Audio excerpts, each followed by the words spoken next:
नमस्कार. Life with Mohini AI मध्ये तुम्हा सर्वांचे स्वागत. 15व्या अध्यायात आपण श्री गुरु सोबत तीर्थयात्रेचा महिमा अनुभवला. आज आपण 16व्या अध्यायात प्रवेश करत आहोत. हा अध्याय प्रत्यक्ष शिक्षणासाठी, गीता आणि गुरु म्हणजे काय आणि गुरूंची सेवा कशी करावी हे सांगण्यासाठी श्री गुरूंनी धौम्य ऋषी आणि त्याच्या 3 शिष्यांची एक अतिशय प्राचीन आणि चित्तथरारक कथा सांगितली आहे. चला तर मग जाणून घेऊया गुरुभक्तीचे मर्म. सिद्धमुनी सांगतात, नामधारका श्री गुरूंनी शिष्यांना उपदेश करताना धौम्य ऋषींची कथा सांगितली आहे. धौम्य ऋषीकडे 3 शिष्य होते. ऋषींनी त्यांची कठोर परीक्षा घेण्याचे ठरवले. त्यांनी आरुणीला शेतात बाण घालण्यास पाठवले, उपमन्यूला गायी राखायला पाठवले आणि वेद याला आश्रमाची सेवा दिली. ही साधी कामे नव्हती, तरी त्या गुरुभक्तीची परीक्षा होती.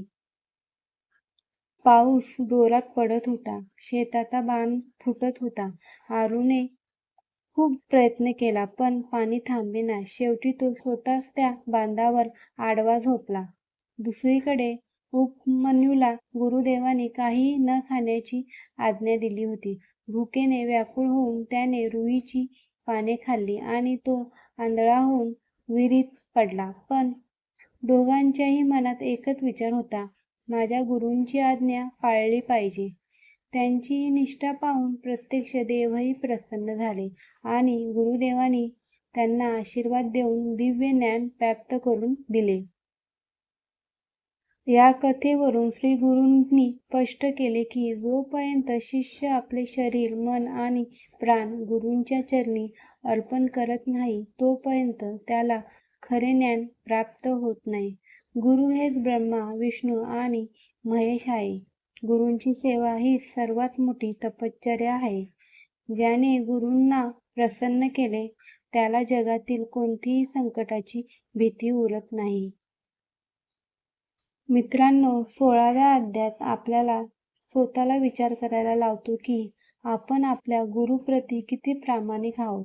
श्रद्धा आणि सबुरी हीच यशाची गुरुकिल्ली आहे.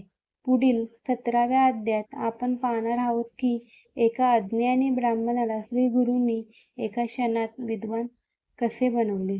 तो चमत्कार पाहायला विसरू नका. व्हिडिओ आवडला असेल तर नक्की शेअर करा, कमेंट्समध्ये लिहा श्री गुरुदेव दत्त आणि चॅनलला सबस्क्राईब करायला विसरू नका. धन्यवाद.